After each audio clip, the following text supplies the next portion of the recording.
প্রতিদিনই ঘটছে নানান ঘটনা। প্রতারকের চক্রে পড়ে আমরা নিঃস্ব হয়ে যাচ্ছি। আজকে সকালবেলা 11:45-এ এই মেসেজটি আসে। আমি দেখেছি কিন্তু কোনো রেসপন্স করিনি।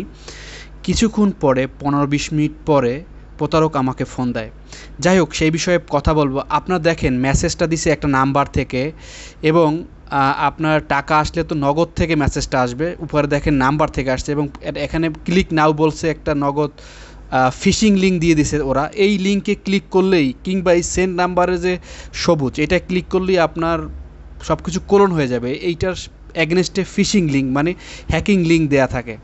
তো ওই লিঙ্কে আমি না ঢোকার কারণে ওরা আমাকে ফোন দিতে বাধ্য হয়েছে। এবং দেখেন, আমি একটু দেখাই নগদ যে অরিজিনাল এসএমএসটা কীভাবে হয়। দেখেন উপরে নগদ লেখা থাকে, ক্যাশ ইন, তারপরে মানে অ্যাকাউন্ট অনুযায়ী আসলে এইভাবে আসবে। এটা আসলে অরিজিনাল মেসেজ। এখন আপনাদেরকে শোনাবো আমার সাথে ঘটে যাওয়া প্রতারকের কথা। আপনার মনোযোগ দিয়ে শুনবেন। আশা করি আপনারা এই প্রতারক থেকে সাবধান হতে পারবেন এবং নিজেকে সচেতন করবেন এবং অন্যদেরকে শেয়ার করে সচেতন করবেন। হ্যালো, আসসালামু আলাইকুম। আসসালাম। ভাই আমি যে যশোরের থেকে বিকাশের দোকানদার রাশেদ কথা বলছিলাম। ভাই আমি একটা বিপদে পড়ে ফোন দিছি, বুঝছেন? বলেন। ভাই যে একটু আগে আমার ছোট ভাই মানে একটা নম্বরে কিছু টাকা পাঠাইতে গিয়ে মাসের একটা সংখ্যা ভুল করে আপনার এই নগদে ভুলে 21,500 টাকা পাঠাই দিছে। আপনি কি আপনার নগদের মেসেজ বা ব্যালেন্সটা চেক দিয়ে দেখছিলেন? বিষয়টা খেয়াল করে ভাই। আমি চেক দিয়ে দেখি না ভাই এখনো। ও ভাই মানে অনেকগুলো টাকার বিষয় তো ভাই। মানে যে মহিলা টাকাটা পাঠাইতে আসছিল, মানে উনি আবার দোকানের পর কান্নাকাটি করতেছে বিদায় আপনার এই নাম্বারটা দিয়ে আমরা নগদ অফিসে একটা অভিযোগ করেছিলাম। তো অফিস থেকে বলছিল যদি আপনি এই টাকাটা তুলে নেন আমাদের টাকাটা অফিস থেকে রিটার্ন করে দিবেন। তো ভাই যেহেতু আপনি দেখেন না, আপনি একটু আপনার নগদের মেসেজটা আর ব্যালেন্সটা একটু কষ্ট করে চেক দিয়ে দেখেন। ওইখানে টাকাটা থাকলে একটু কষ্ট করে আমাদেরকে পাঠাই দিন। আর আমি এই ফাঁকে নগদ অফিসের সাথে কথা বলি। আপনার আমি 3-4টা মিনিট পরে ভাই ফোন দিচ্ছি, ঠিক আছে ভাই? ঠিক আছে। জি ভাই। আসসালামু আলাইকুম। আসসালাম। হ্যাঁ ভাই, চেক দিছে? ভাই আমি তো দেখতে পারতাছি না। টাকা পাঠাইছেন কোন সময়? ভাই যে 15 থেকে 20 মিনিট হবে ভাই।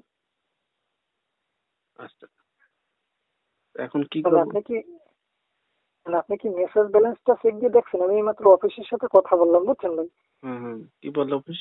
মানে যদি অফিস থেকে মানে আপনার এই নাম্বারটা দিয়ে আমরা একটা অভিযোগ জানা রাখছিলাম। অফিস থেকে এইমাত্র তারা মেসেজ পাঠাইছে যে আপনার অ্যাকাউন্টে যে টাকাটা গিয়েছিল ওই টাকাটা নগদ অফিস থেকে আমাদের টাকাটা তারা রিটার্ন করে রাখছে, বুঝছেন? আচ্ছা। আপনার ওই অ্যাকাউন্টে এখন শুধু মেসেজটা আছে কিন্তু মেন ব্যালেন্স আমাদের টাকাটা নাই, বুঝছেন? হুম। অফিস থেকে আমাদের টাকাটা রিটার্ন করে রাখছে ভাই, কিন্তু আমাদের এই অভিযোগের কারণে আমাদের এই টাকাটা যাতে আপনি তুলে নিতে না পারতেন, এই কারণে আমাদের টাকাটা ফেরত দিয়ে আপনার এই নগদের লেনদেন গুলো বন্ধ করে রাখছে ভাই, বুঝছেন?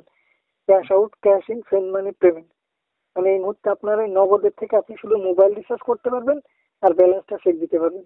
তাছাড়া এই মুহূর্তে আপনার নগদ অ্যাকাউন্টে কেউ টাকা পাঠাইলেও ঢুকবে না। কোনো টাকা থাকলে এই টাকাটা এখন আপনারা তুলতে পারবেন না। মানে মাঝখানে ভাই আপনাদেরকে না জানে এখন এই ঝামেলাটা হয়ে গেছে, বুঝছেন? আচ্ছা, এখন কি করণীয়?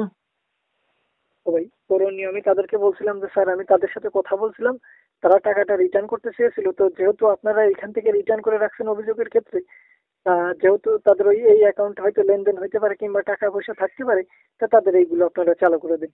আপনাদের কি এই মুহূর্তে নগদ অফিস থেকে সার্ভার ম্যাডাম ফোন দিছিল নাকি অ্যাকাউন্টটা চালু করে নেওয়ার জন্য ভাই? না, আমার কেউ ফোন দেয় না তো ভাই। ও ও ভাই যেহেতু ফোন দেয় নাই, তাহলে কি এটা কি আপনি নিজে কি অফিসের সাথে কথা বলে চালু করে নিতে পারবেন না, নাকি আমি যেহেতু ঝামেলাটা করছি আমরা এটা রিটার্ন তাদেরকে বলে দেবো ভাই? তো বুঝতেছি না কি আসলে কিভাবে কি এটা, আমার কথাই তো বুঝি না আসলে। জি জি, মানে বলতেছি আপনি কি নিজে নগদ অফিসের সাথে কথা বলে কি লেনদেন গুলো চালু করে নিতে পারবেন না, নাকি আমি বলে দেবো যেহেতু আমার কারণে এই ঝামেলাটা হয়েছে? আমি সেটা বলতেছি। আপনি আপ- যদি পারেন তো আপনার মতো চালু করে নিয়ে নেন, আর যদি না পারেন তাহলে আমারে বলেন, আমি নাম্বারটা অফিসে দিয়ে দিবেন আর বলে দিবেন অফিস থেকে সার্ভার ম্যাডাম ফোন দিয়ে আপনার সাথে কথা বলে অ্যাকাউন্টটা চালু করে দিতে, যেহেতু আমরা এই ঝামেলাটা করে ফেলছি এখন, বুঝছেন? আচ্ছা, যেটা ভালো হয় সেটা করেন ভাই। মানে হ্যাঁ, মানে আপনি কি পারবেন না, নাকি আমি যেহেতু ঝামেলাটা করছি আমি এটা তাদেরকে বলে দেবো? আমি তো বুঝি না আসলে এরকমের ভালো। জি জি। না মানে আপনি যদি আপনার মতো পারেন তাহলে আপনি আপনার মতো চালু করে নিয়ে লেনদেনগুলো করেন। আর যদি মনে করেন যে না, যেহেতু আপনি ঝামেলাটা করছেন আপনি বলে দিন, তাহলে আমি আপনার এই নাম্বারটা দিয়ে দেবো এবং বলে দেবো অফিস থেকে সার্ভার ম্যাডাম ফোন দিয়ে আপনার সাথে কথা বলে চালু করে দিত। হুম, বুঝেছেন? তো দেন দেখি। আচ্ছা, তাহলে আমি বলে দিচ্ছি, যদি নগদের অফিস থেকে সার্ভার ম্যাডাম ফোন দেয় বলবেন যে যশোর নিউ মার্কেট থেকে দোকানদার রাশেদ ভাই টাকাটা চলে আসছিল বলে, তো তার টাকাটা তো তার ফেরত নিয়ে দিছেনি, আমাদের লেনদেন হয় এইগুলো বন্ধ করে রাখছেন, লেনদেনের অপশনগুলো চালু করে দিন। এই কথা বললে সার্ভার ম্যাডাম ফোন দিয়ে কথা বলে চালু করে দিবেন। আর চালু হয়ে গেলে 1 মিনিট কষ্ট করে শুধু তাহলে আমাদের একটু জানাই দিবেন ভাই, ঠিক আছে? ঠিক আছে। আচ্ছা, এটা কোন জেলায় পড়ে ভাই? ঠিক আছে। মানে বলতেছি আপনার এটা কোন জেলায় ভাই? বুঝি নাকি? মানে আপনার বাসা কোন জেলায়? আমার বাসা কোন জেলায় এটা কি জরুরি জানা আপনার? না না, মানে সমস্যা কি বললে ভাই? আমার বাসা তো যশোরে। ও, যশোর কোন জায়গায়? আমার তো যশোর নিউ মার্কেট ভাই। আমার যশোর, আমি থাকি যশোরে আর কি। ও মানে ভাই আপনি কি স্টুডেন্ট? না, স্টুডেন্ট না। জব করেন? হ্যাঁ, জব করি। ও আচ্ছা ভাই, তাহলে আমি বলে দিচ্ছি, তারা ফোন দিলে আপনি একটু কথা বলে চালু করে নিন ভাই, তাহলে আমি বলে দিচ্ছি ভাই, ঠিক আছে? ঠিক আছে। আচ্ছা ভাই, ভালো থাকেন, আসসালামু আলাইকুম, আমি বলে দিচ্ছি। দেখলেন এবং শুনলেন কিভাবে প্রতারণা করে সাধারণ মানুষের সাথে। তাই সচেতন থাকবেন এবং সবসময় মনে রাখবেন, কোনো কোম্পানি বিকাশ, নগদ কিংবা ব্যাংক অ্যাকাউন্ট থেকে আপনার পিন নাম্বার, কোনো কোড নাম্বার কোনো কিছুই চাওয়া হয় না। তো সেই জায়গায় সচেতন থাকবেন এবং কোনো কিছু কেউ পাঠালে সেটায় ক্লিক করে সহজে ঢুকবেন না, তাহলে আপনি সুরক্ষিত থাকবেন।